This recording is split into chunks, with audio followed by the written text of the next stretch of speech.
Assalamualaikum warahmatullahi wabarakatuh. Hari ini Selasa 16 Jun 2026. Saya berada di jalan masuk ke Bukit Sembilan, Bukit Ibam.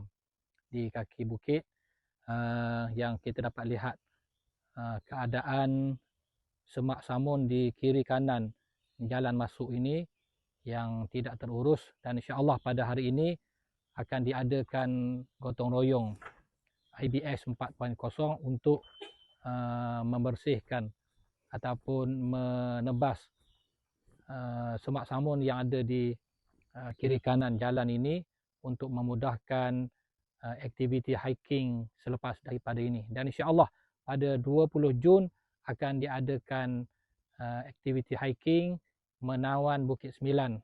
Dijemput semua untuk hadir beramai-ramai kita beriadah insya-Allah. Terima kasih.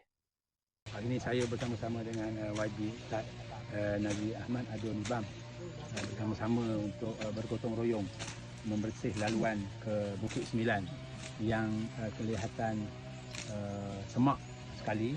Jadi hari ini kita mengambil kesempatan untuk membersihkan kawasan laluan ini bagi memudahkan pengunjung naik ke Bukit Sembilan.